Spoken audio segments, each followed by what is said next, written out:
අද ඔයාලට කියලා දෙන්නේ පරිප්පු මැල්ලමක් හදාගන්නේ කොහොමද කියලා. අපි බලමු ඒකට මොනවද ඕන කරන්න කියලා.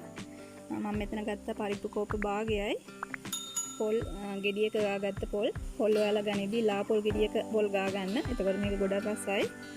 කහ තේ හැඳි එකයි, ලුණු තේ හැඳි එකයි, සුදු ලුණු බික් 4ක් විතර ගත්තා. කරපිංචා ටිකක්. මේ ටික තමයි අපට ඕනේ වෙන්නේ. මම මුලින්ම පරිප්පු ටික හොඳට සෝද ගන්නවා. පරිප්පු ටික සෝදගෙන පරිප්පු ටික තැම්බෙන්න ඕන ගන්නට වතුර එකතු කරගත්තා.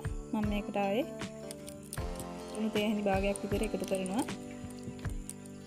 පහත් තේ හැඳි භාගයක් විතර එකතු කරනවා. දැන් මේක ලිපේ තියලා තම්බ ගමු. පරිප්පු ටික තැම්බෙනකම් පොල් ටික අඹර ගන්නවා.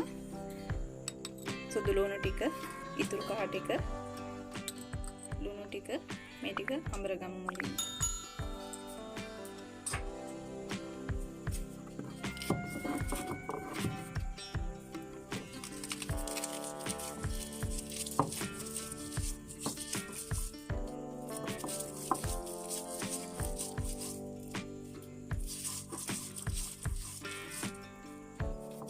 පොල් ටිකත් එකතු කරනවා. ඔක්කොම එකපාර වෙන්න ටික ටික මේ විදිහට අඹර ගන්න.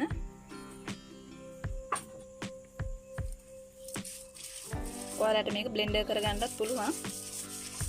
පොල් අඹරද්දි මේ පොල් දෙතුන් අතාවම හොඳට හීනි වෙනකන් අඹර ගන්න ඕන.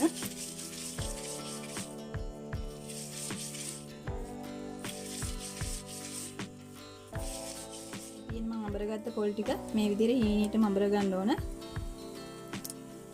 දැන් පරිප්පු එක තැම්බිලා තියෙන්නේ.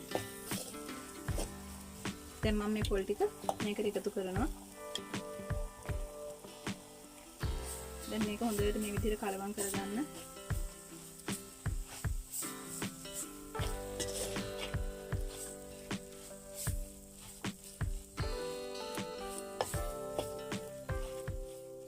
මම කරපිංචා ටිකත් එකතු කරනවා.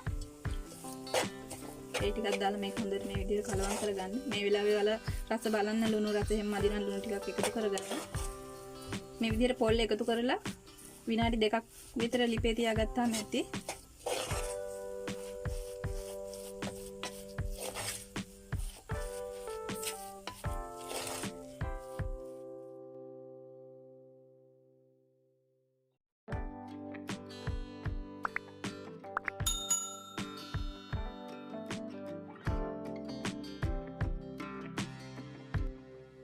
මල්ලිම හැදිලා ඉවරයි. මම දැන් ලිපෙන් බා ගන්නවා.